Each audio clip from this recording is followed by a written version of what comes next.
Alright guys, James at RampantLionReviews again for you today. For this one we are going to do another little out and about video, and as you can maybe tell from the thing behind me, I'm in Glasgow once again. I'm here for the Scotland-Russia game, and I thought I would come in a little bit early and just go and do some out and about videos once again. So I'm in Glasgow Green at the moment. I've never actually walked through here before. I've been to Glasgow millions of times, but just never walked through the park. And I have to say, Glasgow Green is really nice. You can see behind me this little kind of monument thing they made for the Commonwealth Games back in 2014. So I thought this was pretty cool. And if you just look over my shoulder behind here, there you can see the People's Palace. So I'm going to have a little walk over there, see what it's like, and we're going to head further in that direction and have a little look at West Brewery. So yeah, looking forward to that. Catch you in a second. Alright guys, so here you can see the People's Palace of Glasgow in all its glory. That lovely red sandstone that's one of the trademarks of the city, of course. And there you can see back across the green where I've just walked across, and then you've got the nice big fountain here. We are going over here though to the Templeton building, which is where you'll find West on the Green. So let's get over there and have a little look at some of their beers and things.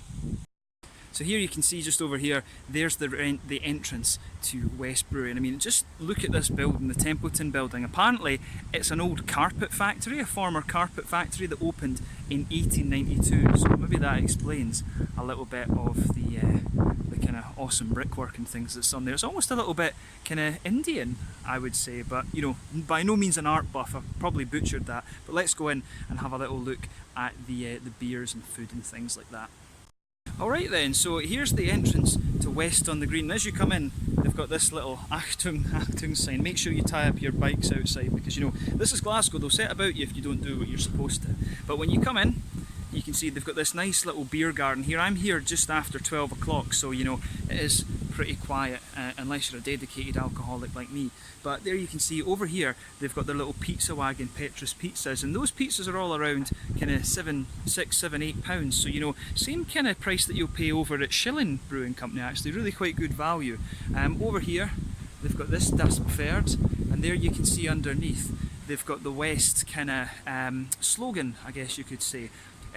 Glaswegian heart, German head. So yeah, pretty cool. As I say, I've always been a huge fan of my my German beers and things like this. So this brewery for me is really cool. It's a bit of a shame I've not come to it before, in fairness. But let's go in and have a little look, and I think you will be quite impressed with this.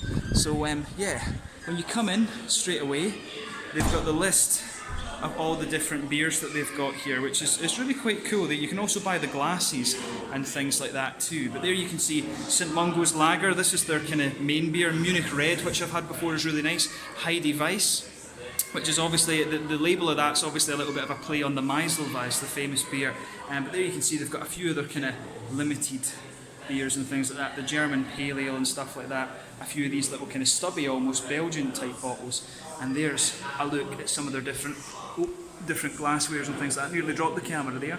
But yeah, there you can see the nice steins, and there's a few of the other bottles and things like that. I need to get hold of a few more of these to review for you on the channel. I've only reviewed the Dunkel, which came out in Aldi's. But let's go and have a little look and just see what it's like inside.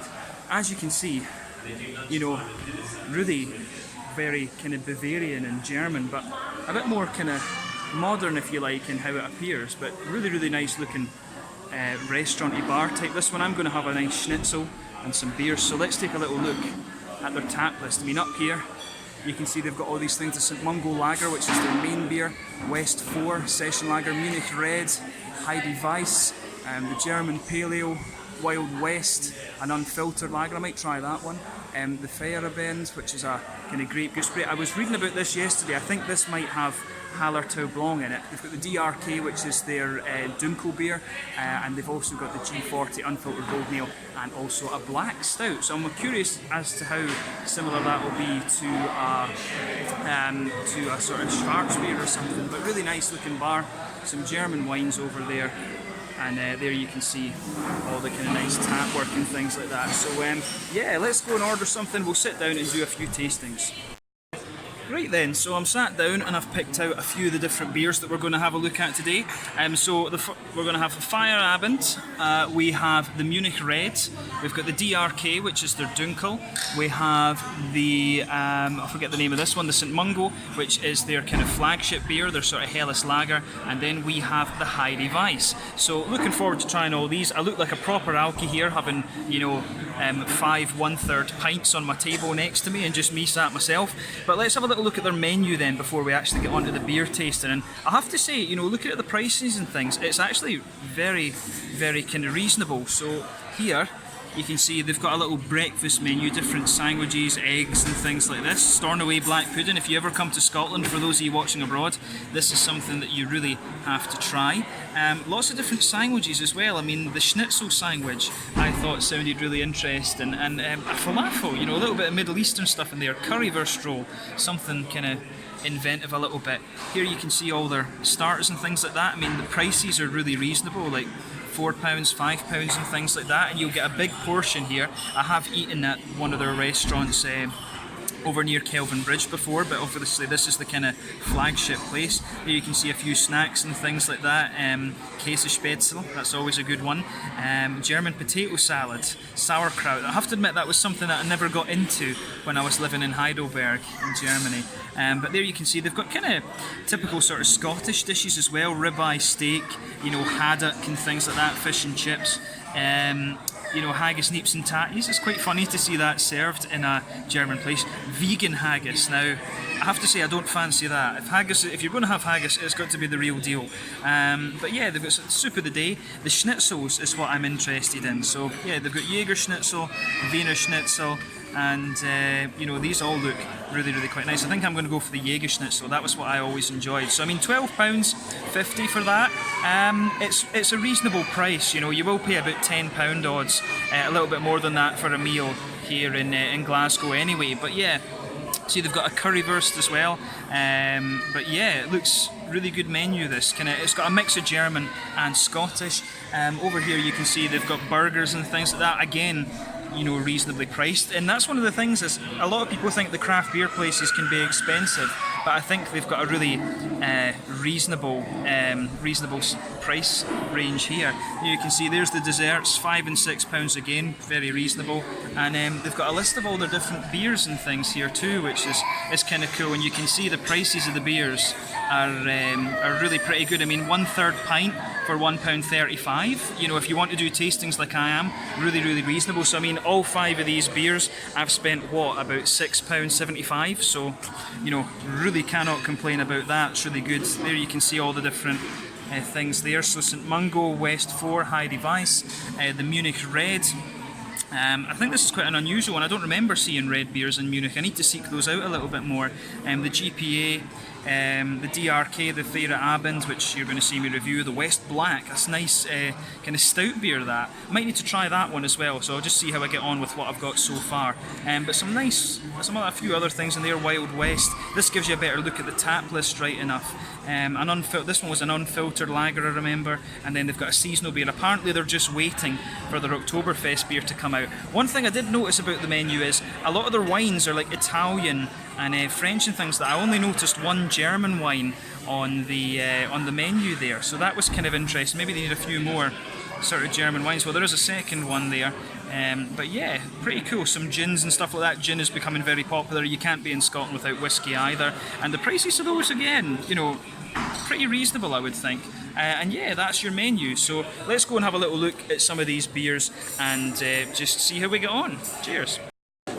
Alright guys, so let's have a little look at our first beer then from West. So this one is the St Mungo. This is a 4.9% Pilsner beer.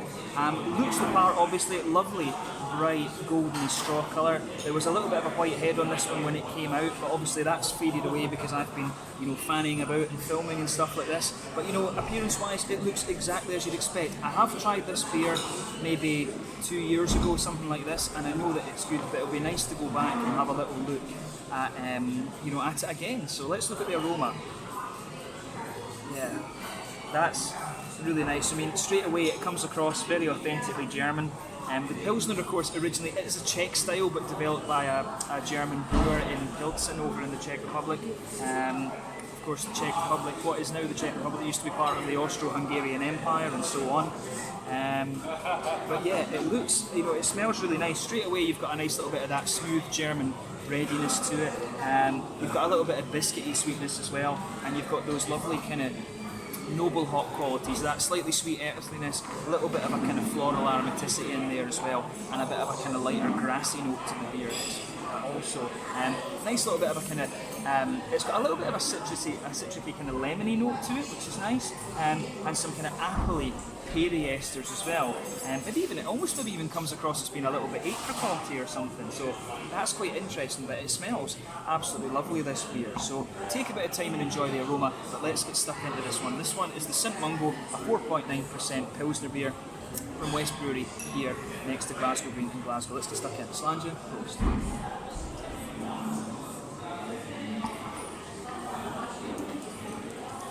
Yeah, no, that's really pretty authentic, and it's quite cool. One of the things I really like about this brewery, I mean, I'm a bit biased having studied in Heidelberg in Germany, and really my whole love of beer started with the Bamberg Rauch beers, and then it evolved a little bit when I actually went to live over there.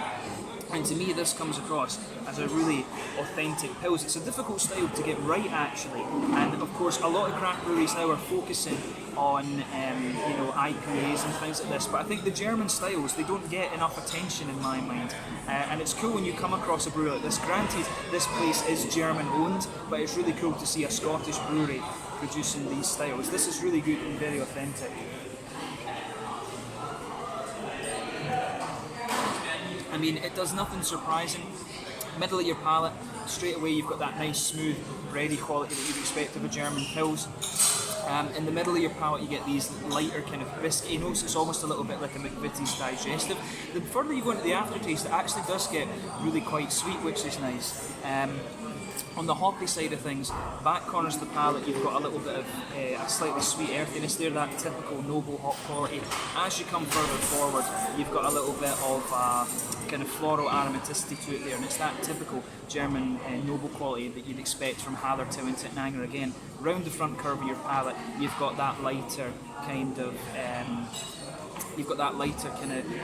grassy quality, and then in the fruity side of things you get that sort of appley peary ester coming out of it. It's almost a little bit, it almost has a little bit of like a slightly gooseberry note. The apricot-y kind of flavours I was picking out in the aroma aren't really coming out in the flavour, in fairness, but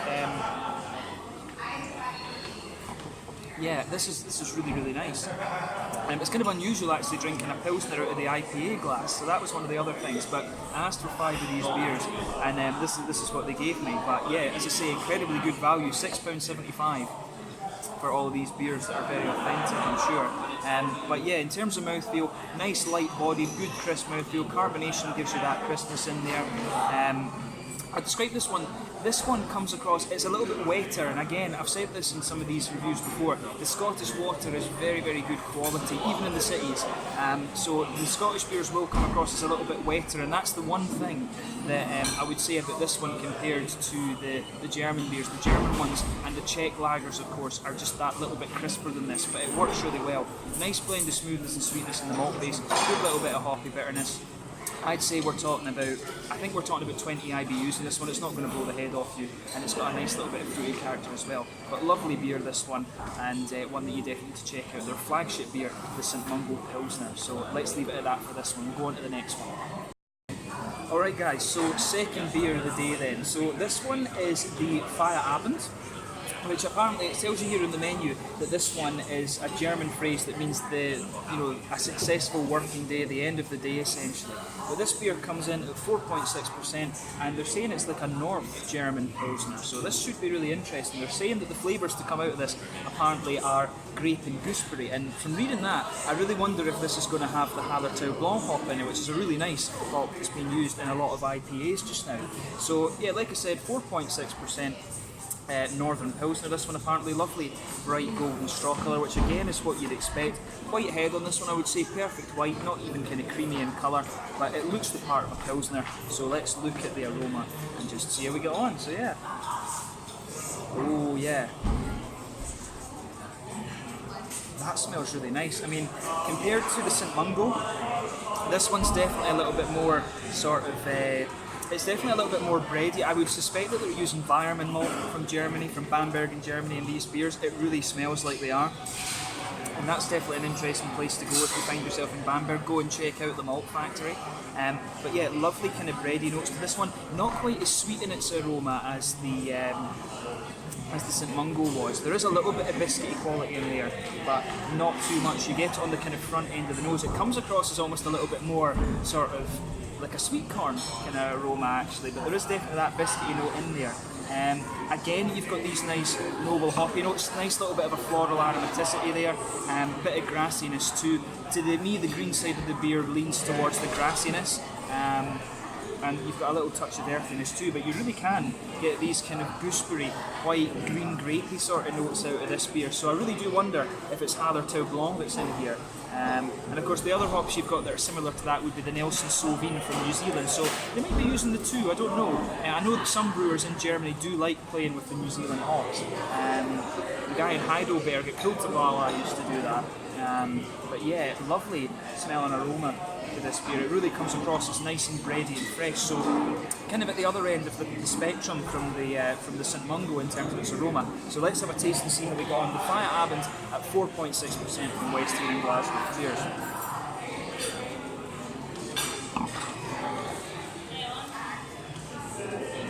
Yeah. To me, this one comes across as a little bit more like a Helles, to be honest. It's definitely got more of that kind of bready quality that you would expect of a Munich Helles, and it's really nice. I mean, the middle of your palate's just blanketed with that lovely smooth bready quality. It's almost got a little touch of a kind of wheaty smoothness to it, but I think it's more pale malt, and they've probably got a little bit of Pilsner malt in here, but not too much. You don't get that same crispness in the middle of your palate. There's a teeny little bit of a biscuity note to this, but very, very minimal. The base of this beer really is more kind of straight up and smooth, I would say.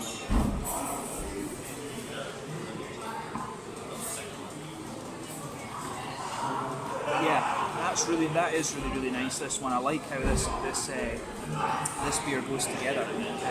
The way the malt base comes across is really very similar to some of these Munich Helles's and things like that you'll drink, the Paulaner and the Augustiner and things like that. Really good beer. Or the Augustiner lager beer, I should say. But yeah, so malt base is a little bit simpler in this one than the St Mungo, I think. Hoppy side of things, back corners of the palate. There's a little bit of an earthiness in there. I think they're maybe using noble hops as the basis of this one. I mean, if you talk about the German high alpha acid hops, Mandarin of Bavaria, Hallertau Blanc and things like this, they do have, regardless of how high an alpha acid they do retain those grassy qualities from they do retain those noble hop qualities on the green side of things. But the hoppy side of this beer, this one's definitely a little bit more kind of floral and aromatic on the front corners of the palate. Round the front curve of the tongue, again, it's a bit lighter and grassy, and then you've got that oily bubble where the fruity esters come out. So yeah, again, this one, it has a little bit of that it does have a little bit of that slightly lemony citric thing, but as you know, I really get that what they're saying about it being more gooseberry-like and more kind of white and green grapey. I do suspect Hallertau Blanc in this one. I don't think it's Nelson Sauvin. I'm pretty sure there's a little bit of Hallertau Blanc in there. So a really nice beer, this one. It's not quite as juicy as the other beers I've had where Hallertau Blanc's been used. It comes across as very smooth and nice and easy drinking. So yeah, this beer, I really like this one actually. I do hope that I can get a bottle of this to review, but I can't take it to the football, of course, so maybe I'll just need to come back another time. But in terms of flavour, this one's really good, the Feierabend. Mouthfeel, again, quite light-bodied. Carbonation is very smooth in this one compared to the crispness in the St Mungo. And it's, I would say, again, it has that smoothness, but that water quality shines to it. It makes the beer feel a little bit wetter. Nice smoothness to the malt base. Not really any sweetness to it in my mind. Good little bit of bitterness. I think this one's a bit higher, maybe around 25 or 30 IBUs, this beer, and you've got a little bit of a fruity note in there as well. But yeah, the Feierabend, a really nice kind of, almost more of a Helles style beer, this one in my opinion, in West here in Glasgow. Let's go on to the next one. Cheers. Alright, so beer number 3 then, and after this one I'm going to have my schnitzel, so you'll see that in a second too. For the beer number 3 then, we have the Hebridean, which comes in at 5.2%. So apparently this is the owner's favourite beer, Petra Wetzel, this is her favourite beer. I didn't realise that she was from Franconia, where Bamberg's from. I was talking about that earlier on, so it's quite cool to read that in this little bit on the menu. But this one is a 5.2% Weiss beer. I've got a feeling, I want to say that this one's a little bit higher in alcohol compared to the other Weiss beers that I've come across before. I'm sure most of them are kind of around 4.8, something like that, but you know, there is a bit of variance in there. But apparently this is the staff's favourite beer too, and it's named after the original brewery dog that they used to have. But as you can see, and as you would expect from a Weiss beer, this one's a lovely kind of hazy, bright golden yellow. There's a little bit of a white head to this one. That's faded away, of course, since I've had the beer sat here on the table. But it's the head, I would say, is slightly ivory colour. It's not perfect white, but you would expect that from a Weiss beer. But a lovely looking beer, this one. So let's look at the aroma then and see how we get on with this beer. Yeah, straight away you can get that lovely smooth white bready wheat quality out of this one. A lot of banana coming out of here, you know, cloves. It's almost a little bit kind of bubble gummy and things too, so it's really nice just how all these aromas go together in this beer. You know, I used to absolutely love Weiss beers, but when I went to live in Germany, I discovered the Helles and the Dunkel and things like that, and I got more into those. And then when I actually went back to, you know, drinking these, I found them incredibly heavy, and I could only ever drink one at a time. Whereas before, I used to be able to session these. And when you go to Germany, you see people sessioning these. You know, it's ridiculous. I mean, to me now, this is more of a kind of tasting, kind of treat beer rather than a sessionable beer. But in Germany, they session these, and I don't know how they do it. I used to be able to, but as I say, not anymore. But a lovely big malty base, this one, doughy bready nose. A little bit of a biscuity quality as well, in fairness. But it's got that typical authentic Hefeweizen quality of it. Of course, the Hefeweizen that you're going to find most in supermarkets and things in Scotland will be the likes of Erdinger, Wein, Stefan, and if you go to a good beer shop, you'll get Schneiderweiss pretty easily as well. But this one comes across as really very, very authentic. You saw it when I just came into the brewery as well. The artwork for this one is a little bit of a play on the Meiselweiss. So yeah, I really like how the aroma in this one comes across. Really quite candied, very sweet, and then you've got those nice clovey banana notes underneath too. So a lovely aroma to this one. On top of that, of course, you do get some of these kind of noble hop qualities. There's a little bit of a kind of floral note to this one, those grassy notes that you'd expect of the Hallertau Tettnanger hops, the noble hops. These beers are obviously very, very low in IBU counts, but it's lovely that. In terms of fruitiness, as I say, there's banana which will be coming from the yeast in this one, it won't be coming from the hops. You've got a little bit of an almost mango-y quality to this one as well. Mangoes, apricots, and then you've got those apple-y kind of paley esters that you expect as well. But this is a lovely smelling, very authentic style, and that's the difficult thing, as I say, not many breweries do the German styles, so it's kind of difficult to get these beers to be quite authentic. But let's have a taste of this one and see how we get on. This one is the Hebridean at 5.2% from West here in Glasgow. Sandhildsgård, Prost.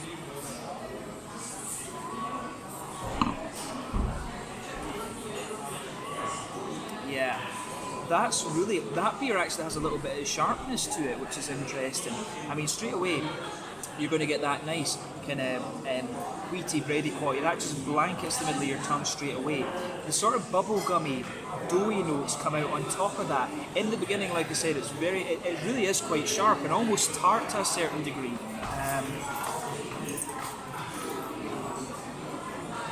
And I don't know, that could just be me, but having not had a Weiss beer, a Hefeweizen, for quite a long time. But this one does definitely have a little bit of sharp, zippy quality to it at the beginning. So that's kind of an unusual quirk about this beer. It's almost got a little bit of a sour quality to it at the beginning. But yeah, you really get these lovely, in the centre of your palate, you get this the door notes. You can feel this beer thicken up the further you go into it. The sort of clovey, spicy notes come out a bit further in the aftertaste too.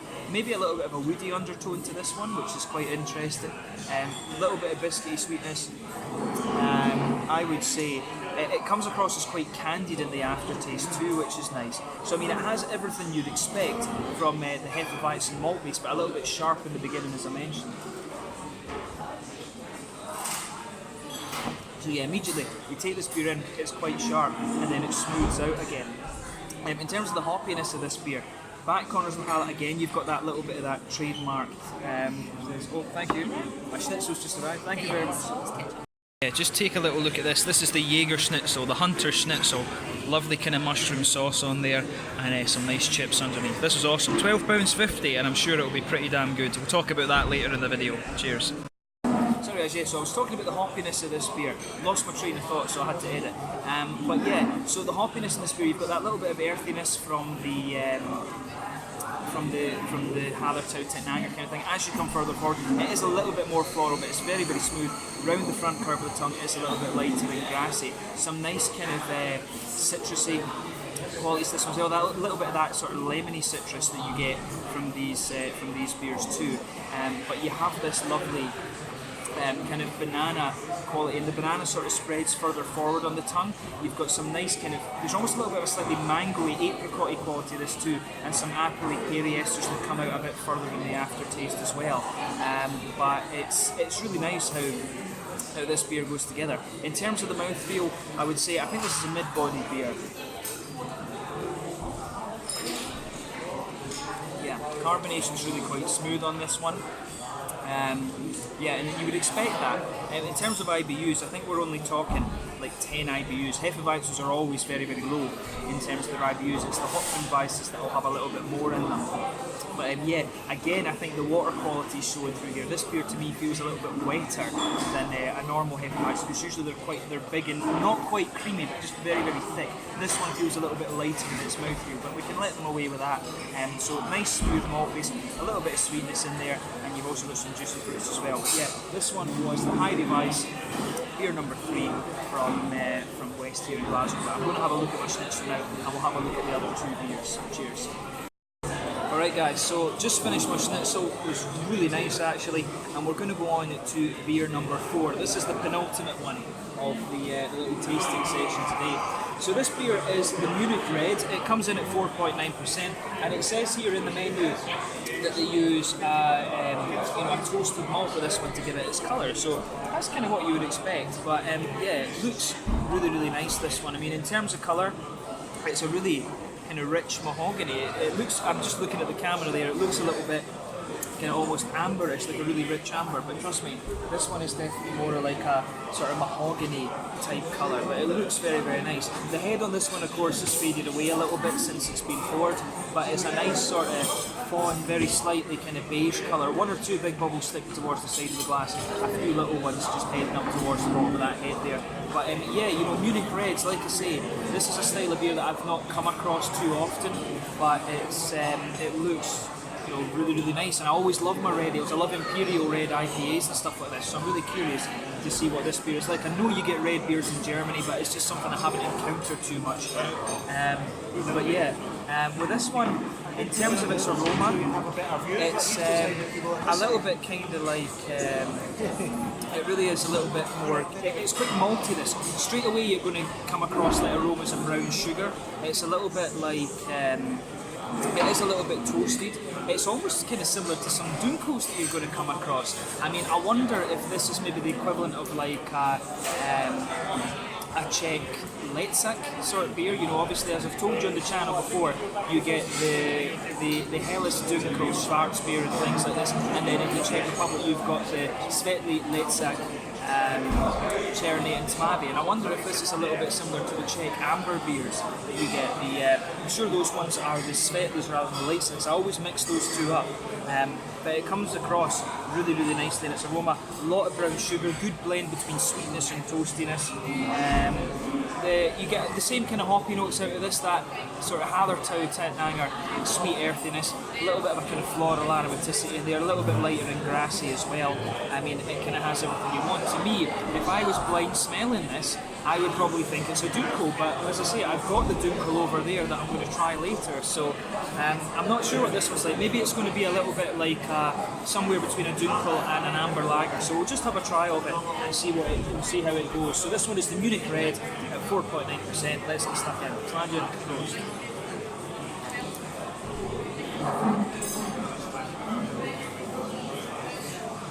Yeah, that's really pretty good actually. It's got a lovely smooth bready quality to it, but it's not quite as heavy as the, for example, what was that one called? The Feierabend. It's not quite as big and thick as that. This one's almost just like a dark version of the St Mungo in terms of the kind of mouthfeel and things. That's really interesting.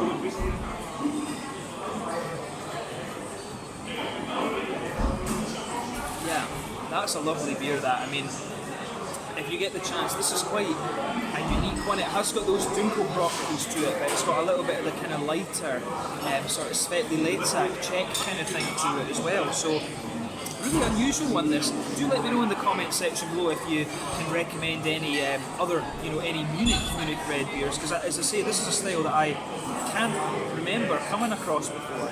But yeah.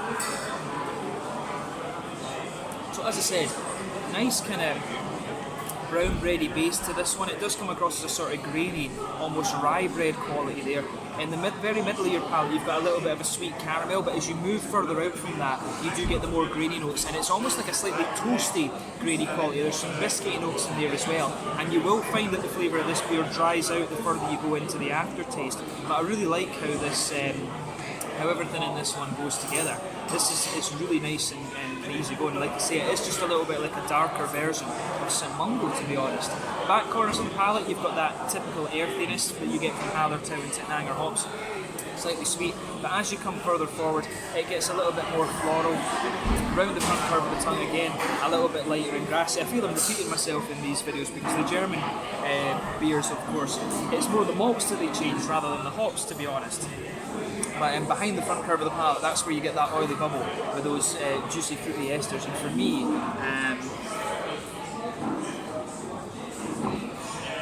for me, this one is a little bit like, it really is more kind of appley and peary. There's maybe a little touch of a slightly figgy kind of candied strawberry note to this one, but that's very minimal. It is more sort of appley and peary the further you go into the aftertaste. I'm surprised at how kind of light this beer is. I mean, it almost has the same mouthfeel as a Pilsner, so I would describe this one as being quite light-bodied. Carbonation really is quite crisp. It's got the same level of crispness as the St Mungo that I tried earlier. And it's got a good, I would describe this mouthfeel again as being quite wet and quite crisp. The malt base, not quite as smooth as some of the other ones, but really quite a crisp malt base. A good balance between toastiness and sweetness, I would say. And you've got some nice, you've got a little bit of hoppy bitterness, maybe a little bit of bitterness from the malt base too. I think we're talking about 25 IBUs with this beer, and you've got a nice little bit of a kind of juicy fruity quality as well. But overall, a really nice beer, this one. I think very akin to like a Czech amber lager, this one. But I've never come across the Munich Red, like I said, so do let me know in the comment section any more examples of this style. But really interesting beer, this one, and try this one when you come, because it is a little bit more unusual compared to other German beers. But we'll leave this one and we'll go on to the last tasting now. Alright guys, so final beer tasting of this little out and about video at West on Rhine. So the beer that I've saved for last is the Diarchy. This one comes in at 4.9% and it is a German Dunkel. This is one of my favourite German beer styles, a dark lager basically. I've reviewed a lot of these beers. I always kind of go out of my way on the channel to do a lot of sit-down reviews of this style, and it's one that I've really enjoyed for a long time. I have to credit Peter at the Clueless Drinker. I saw him review the Augustiner Dunkel, and he really kind of reignited my love of this style, because it was one that I always enjoyed drinking in Germany. It's cool to see that West have their own version of this beer, so I don't need to go far to get a German Dunkel anymore. I always was trying to look for the German ones. But yeah, this beer comes in, according to the menu, at 4.9% ABV, and that's the kind of standard percentage you think of this. In terms of colour, I would say this one's a nice sort of, it looks a little bit more mahogany and chestnutty on the camera, but I would say it's almost a bit more of a chestnutty rosewood kind of colour. The head on this one is quite light and sort of fawny in colour, which is exactly what you'd expect. Not too much carbonation visible with this beer, but overall, it looks pretty much as you would expect. So let's look at the aroma and see how we get on. Yeah, that's really nice. It does smell a little bit different compared to some other Dunkels I've had. It comes across as being a little bit more sweet and chocolatey, if you like. Now, I've always found the Dunkels, some of them can be a little bit chocolatey, but I've always found that the Dunkel is a style that's a little bit more brown bready and brown sugary, to be honest with you. This one definitely does smell distinctively more chocolatey. So yeah, that's interesting. So in the aroma then, you've got that nice, smooth German bred malt base. As I've said in a couple of these tastings, I do suspect heavily that they're using Weyermann malt from Bamberg in Franconia in Germany, because it's got that lovely smoothness to it. So you can pick up that nice brown bready, wholemeal bread kind of base to this beer. It's got a little bit of there's definitely a good bit of brown sugar in there. It's quite a well-fired, toasty brown sugar in this case. There's a little bit of a chocolatey quality too. It's not really got any biscuity notes, which you can sometimes get, but to me there is a little touch of a kind of woody note and maybe even a little bit of nuttiness in the aroma too. On the hoppy side of things, leaning more towards the kind of noble earthy side of things. It's definitely got a bit of kind of sweet earthiness to it, this beer. You can pick up a little bit of grassiness as you would expect, but really the green side of the hops for me is leaning towards that more malty end of the spectrum. Nice little bit of red fruit in here too. I think it's kind of figgy, to be honest with you. I mean, you've got those typical kind of airy apple esters coming out of this beer, which you would expect, but it really has that nice kind of slightly red fruit and kind of grassy quality to it. I'd say maybe figs and a little bit of sultana almost coming out of this beer. But in terms of aroma, very authentic, but a little bit more chocolatey than I've come across compared to the likes of the Augustiner, Dunkel and things like that. But it looks the part, it smells the part. Let's have a taste and see how we get on. So this one is the Diarchy at 4.9% from West Brewery here in Glasgow. My final tasting of this little out and about video. Prost.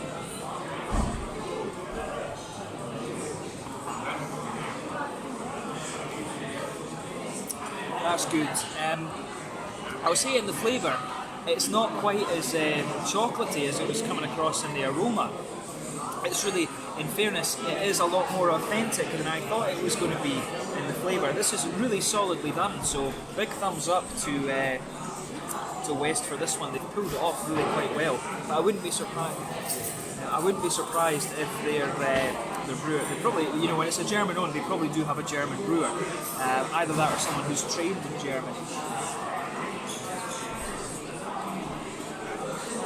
But yeah, that's really good. So with this beer, straight away you're going to get that nice brown bready quality just blanketing the middle of your tongue.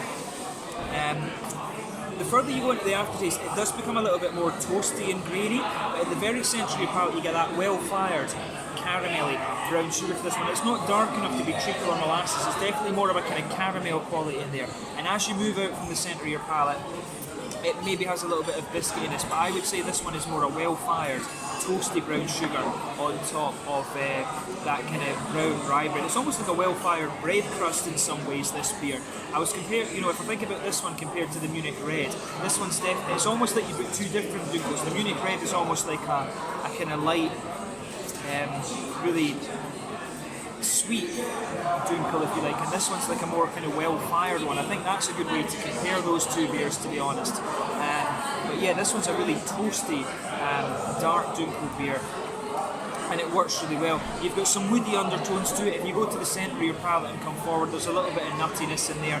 Back corners of the palate, you've got a little bit of earthiness, as you would expect from the Munich, the Hallertau and Tettnanger hops. Maybe, I don't know if they'll be using Hercules and some of the other ones, but I do suspect Hallertau and Tettnanger. But that builds a good bridge between the malt side of the beer and the hoppy side of things. As you come further forward, a little bit more floral, round the front curve of the tongue, it's just that little bit lighter and more grassy in my mind. So yeah, on the fruity side of things, it's interesting as well.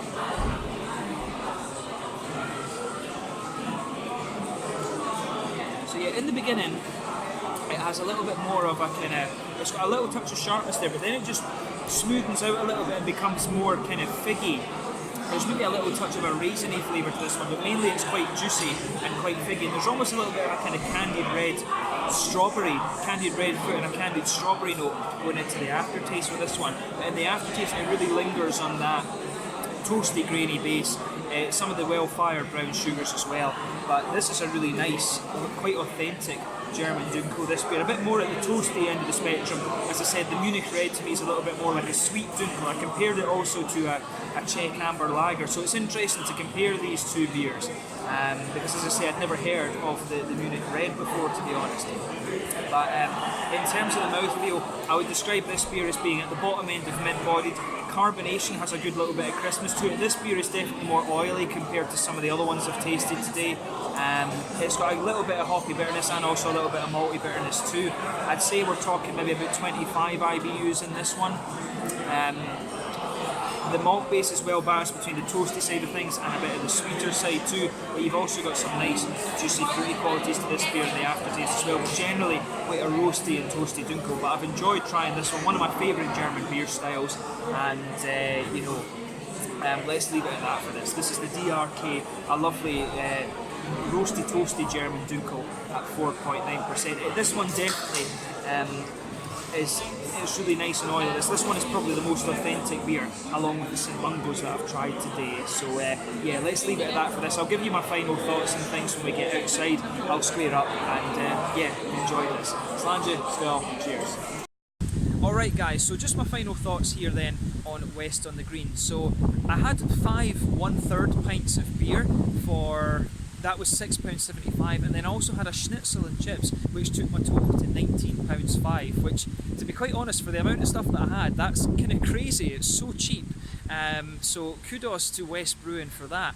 Quality of the beers was really good. I really enjoy the German beer styles. You know, I used to live in Heidelberg, obviously, as I've told you many times on the channel. So German beers are, you know, they've got a special place in my heart, and I was very impressed with the authenticity of the beers in there. But you know, when Petra Wetzel, the owner, is German, it's not really surprising, to be honest, is it? But the quality of the food was really good. The thing that surprised me was that my schnitzel didn't have breadcrumbs on it, because normally I'm used to my schnitzel having breadcrumbs. But that said, it was really, the food was very, very good quality. You know, you can't fault it at all for that. It was just a bit of a surprise. Tried lots of different beers, really enjoyed them. I mean, 5/3, sorry, for £6.75. For those of you that use real measurements, I don't know why we still use pints in Scotland. 1/3 of a pint is about 185 millilitres, something like that, so just shy of 200 mils. You know, the pricing of the beer here is really good. This is definitely one of the beer destinations you need to check out in Glasgow. My one complaint would be that they didn't have a Doppelbock.